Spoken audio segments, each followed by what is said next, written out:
بسم اللہ الرحمن الرحیم، السلام علیکم ورحمۃ اللہ وبرکاتہ۔ اللہم صلی علی محمد و علی آل محمد، رب اشرح لی صدری ویسر لی امری واحلل عقدۃ من لسانی یفقہوا قولی، آمین۔ خواتین حضرات، افطار کا سماع اور میں ہوں بلال کتب۔ جس طرح روز اسی وقت ہم آپ کے ساتھ ایک قرآن کا حکم جو ہے وہ شیئر کرتے ہیں، کل ہم نے آپ کے ساتھ جو حکم شیئر کیا تھا سورہ بقرہ کا وہ 178 نمبر تھا، اور آج جو ہم سورہ بقرہ میں سے آیت لا رہے ہیں وہ ہے 183۔ یہ جو سیریز ہے یہ ان 89 سورہوں میں سے ہے جو یا ایھا الذین آمنوا سے شروع ہوتی ہیں۔ آج کی یہ جو بات ہے خواتین حضرات، یہ لگتی بڑی سادہ ہے، لیکن میرے خیال میں جتنی سادہ لگتی ہے شاید اتنے ہی اس میں کمپلیکیشن کے لیئرز ہیں جن کو کہ ہم کبھی بھی پرووک نہیں کرتے۔ بس یہ کیا کہتے ہیں؟ اللہ تعالیٰ فرماتے ہیں تم پر روزہ فرض کیا گیا ہے جیسے پہلے لوگوں پر فرض کیا گیا، پہلے بھی فرض کیا گیا۔ اب یہ اگلا والا جملہ بڑا امپورٹنٹ ہے، تاکہ تم پرہیزگار بن جاؤ۔ یہ کہنا بڑا آسان ہے کہ پرہیزگار بن جاؤ، یہ اپنے آج کے مہمان سے پوچھیں گے اور اپنے مہمانوں سے بلکہ پوچھیں گے کہ پرہیزگاری جو ہے اس سے کیا معنی ہوں گے اور یہ اختیار کیسے کی جا سکتی ہے۔ خواتین حضرات، اس میں ایک چھوٹی سی بات کہہ کے اپنے مہمانوں کے تعارف کی طرف چلتا ہوں کہ یہاں پہ جو روزے کا جب ذکر آتا ہے تو میرے دل میں ایک ایسی بات بھی آئی جو کہ جسے میں اگر یہ کہوں، آپ اجازت دیجئے کہ اللہ کی غیرت جو ہے وہ کس طرح جاگتی ہے۔ اللہ تعالیٰ نے جب رسول پاک صلی اللہ علیہ وسلم کو زمین پہ جیسے بھی دیکھا ہوگا، اللہ کے رسول سے کہا کہ اے محمد، میں ایسا نہ کروں کہ یہ جو دونوں پہاڑ ہیں ان کو میں سونے کا بنا دوں تاکہ تو اس دنیا پہ حکمرانی کر سکے۔ تو اللہ کے رسول صلی اللہ علیہ وسلم نے آگے سے پتہ کیا جواب دیا؟ کہتے ہیں اللہ، مجھے تو یہی پسند ہے کہ ایک دن میں آپ کے دیے ہوئے رزق میں سے کھاؤں اور ایک دن میں بھوکا رہوں یا روزہ رکھوں اور پھر بھی آپ کا شکر ادا کروں۔ جو صورتحال رسول پاک صلی اللہ علیہ وسلم نے اللہ کے سامنے پیش کی خواتین حضرات، ایک تو فرض ہے روزہ، یہ تو ہے، اس پہ تو کوئی کوشچن نہیں ہے، لیکن ایک محبت رسول بھی ہے۔ جب روزے کی بھوک کل تنگ کرے تو رسول کی اس بھوک کو ضرور تنگ کیجیے گا جس میں اللہ کا آپ شکر ادا کرتے تھے۔ خواتین حضرات، ہمارے پاس ای میل اور فیس بک اکاؤنٹ جو ہے ان کا آپ کے سامنے شیئر کرتا ہوں، IKS@sama.tv پہ اگر آپ ہمیں ای میل کریں گے تو آپ کا پیغام ہم تک پہنچے گا، اور آج بھی میں ایک ای میل شامل کروں گا انشاءاللہ، مجھے جو ہی وقت ملے گا، اور آپ کے سوالوں کے جواب بھی ضرور دیں گے۔ پھر facebook.com/افطار کا سماع لکھ کر اگر آپ اپنے کمپیوٹر پہ جائیں گے تو آپ ہمارا فیس بک اکاؤنٹ جوائن کر سکتے ہیں۔ وہاں پہ آپ کا جیسا دل چاہے کومنٹ بھی کیجئے، رائے بھی دیجئے، اور اگر ممکن ہو تو کچھ ایسا مشورہ بھی دیجئے جس سے یاد الہی جو ہے رمضان میں اور زیادہ ہو سکے۔ آئیے اپنے مہمانوں کے پاس چلتے ہیں اور ان کا میں تعارف آپ سے کرواتا ہوں۔ میرے انتہائی پرخلوص اور خوبصیرت اور خوبصورت مہمان، پہلے مہمان جناب شاہ صاحب سید نور صاحب، السلام علیکم۔ وعلیکم السلام۔ آپ کی تشریف آوری کا شکریہ، آپ کے بلانے کا شکریہ۔ اور ابتسام الہی ظہیر، السلام علیکم۔ ابتسام، آپ کو دیکھ کے ایک حوصلہ اور تسلی اس لیے ہو جاتی ہے کہ آپ سے غلط سوال کرنے کا بھی نہ میرے پاس مارجن ہوتا ہے۔ اور خواتین حضرات، ایک ہمارے ساتھ انشاءاللہ تعالی آج اور دوست اور بھائی ہوں گے، مدثر حمدانی، اور ان سے آپ انتہائی ہر نعت ہی خوبصورت ہے، لیکن آج جو نعت ہوگی انشاءاللہ تعالی یہ آپ کے دل کو ضرور چھوئے گی۔ اگر ابتسام، یہ آپ اجازت دیں شاہ صاحب تو ابتسام سے بات شروع کروں۔ پرہیزگاری، کس چیز سے پرہیزگاری؟ دیکھیں، یہ پرہیزگاری کے ایک تو لغوی معنی ہے اور ایک اس کے شرعی معنی ہے۔ لغوی معنی میں جب ہم بات کرتے ہیں تو کسی چیز کو ایسی چیز سے بچانا جو اس کو زر پہنچانے والی ہو، زر پہنچانے والی، ہاں، نقصان پہنچانے والی ہو۔ دھات کا بنا ہوا ایک برتن ہے، اس کو آگ کے قریب لے کے جائیں گے تو پگھل جائے گا۔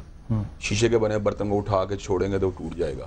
تو پرہیزگاری لغوی معنوں میں یہ ہے کہ اس دھات کے برتن کو آگ سے بچایا جائے اور شیشے کے برتن کو بلندی سے بچایا جائے۔ شرعی معنی؟ شرعی معنی یہ ہے کہ انسان کو اس کام سے بچا لینا جو اس کو گناہ گار بنانے والا ہو، ہر اس کام سے بچانا جس میں نافرمانی، معصیت الہی اور معصیت رسول صلی اللہ علیہ وسلم موجود ہو۔ اب یہ فیصلہ جو ہے نا شاہ صاحب، اگر آپ اس طرح توجہ کیجئے، یہ فیصلہ جو ہے، آپ بھی اس پہ ضرور کمنٹ کیجئے، یہ فیصلہ بڑا مشکل ہوگا کہ انسان اپنے فریب، نفس کے فریب کو پہچان سکے اور وہیں اس کے اوپر ہاتھ رکھ سکے۔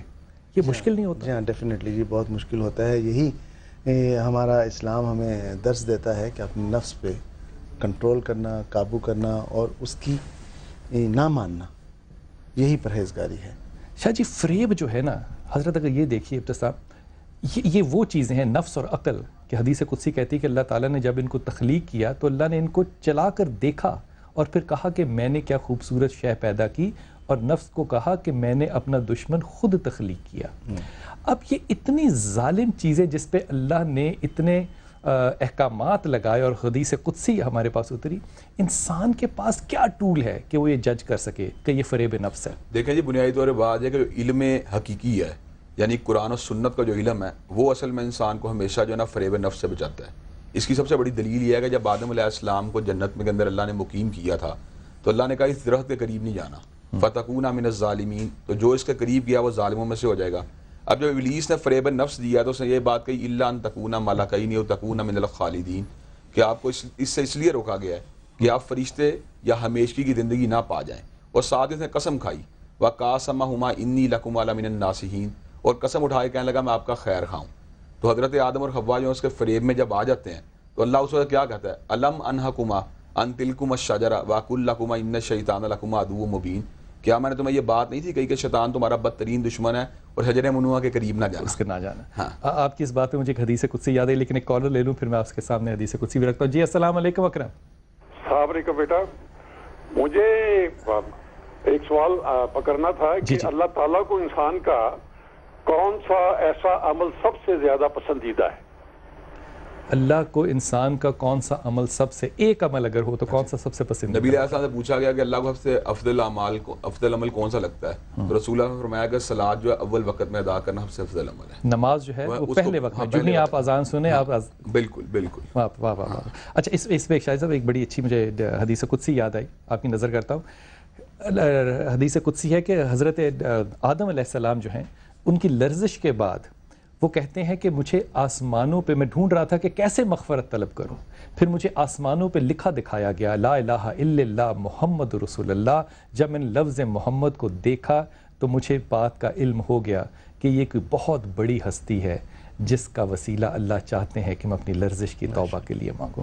حضرت یہ جو آپ فرما رہے کہ نفس کو انسان اپنے علم حقیقی کے ساتھ طے کر سکتا ہے، اس کو پکڑ سکتا ہے، اب یہ بھی ایک بہت بڑا معاشرے میں سوال ہے کہ علم حقیقی آ گیا، ایک علم لدونی آ گیا، وہ بھی علم حقیقی ہو گیا، یہ حقیقت کے علم کا پیراڈائم جو ہے، اس کا احاطہ جو ہے وہ کیسے کریں؟ دیکھیں جی، بنیادی طور پر بات ہے کہ رسول اللہ صلی اللہ علیہ وسلم نے اس کا بالکل جو ہے نا حجۃ الوداع کے خطبے کے دن اعلان فرما دیا تھا کہ ترکت فیکم امرین لن تضلوا ما تمسکتم بہما کتاب اللہ و سنتی، تم میں دو چیزیں چھوڑ کے جا رہا ہوں، جب تک پکڑے رہو گے کبھی گمراہ نہیں ہو سکتے، ایک اللہ کی کتاب ہے، دوسرا میرا طریقہ ہے، تم نے ان دونوں میں سے رہنمائی لینی ہے۔ میں سمجھتا ہوں کئی مرتبہ یہ ہوتا ہے کہ ہماری خواہشات یا کئی مرتبہ کسی دانشور کا کوئی مقولہ یا کسی وقت کسی عالم دین کی کوئی بات ایسی ہوتی ہے جو ریکٹیفائی کرنے کی ضرورت ہوتی ہے، اگر وہ اللہ کے رسول اور اللہ کی بات سے مطابقت رکھے تو اس کو ماننا چاہیے، اگر کہیں پہ کوئی تضاد آ رہا ہو تو اس وقت ہمیں اللہ رسول کی بات کو پریفر کرنا چاہیے۔ تو وہ ہمارا ٹیکسٹ جو ہے پریزرو فارم میں موجود ہے، قرآن بھی پریزرو فارم میں موجود ہے، احادیث مبارکہ بھی پریزرو فارم میں موجود ہے، ہم ان کے ساتھ چیزوں کو میچ کر سکتے ہیں، میچ کرنے کے بعد ہم بالکل فائنل جو ہے نا ڈیسیجن لے سکتے ہیں کہ ہم صحیح سٹیپ لے رہے ہیں یا غلط سٹیپ لے رہے ہیں۔ صحیح شاہ جی، یہ ایک چھوٹا سا وقفے پہ جانا ہے، لیکن میں سوال آپ کے پاس پہلے چھوڑ کے جا رہا ہوں۔ پرہیزگاری جو ہے یہ تقویٰ ہے، اور تقویٰ رسول پاک صلی اللہ علیہ وسلم کی حدیث ہے کہ آپ نے اپنے دل کی طرف 3 دفعہ اشارہ کیا اور کہا کہ تقویٰ جو ہے وہ دل کی کیفیت ہے، وہ دل کی کیفیت ہے، وہ دل کی کیفیت ہے۔ تقویٰ دل کی کیفیت ہے، تو اس دل کی کیفیت کو جان لینا بہت بڑی ولایت نہیں ہے؟ ڈیفینیٹلی ایسا ہے نا؟ بالکل۔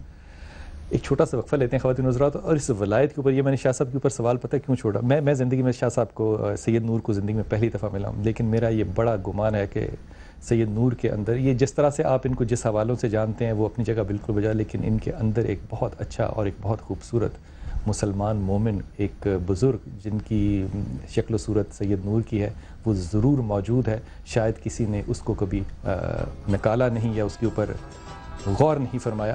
آج آپ سے ایک بات کا ذکر کروں گا اور وہ ہوں گے حضرت سلمان فارسی۔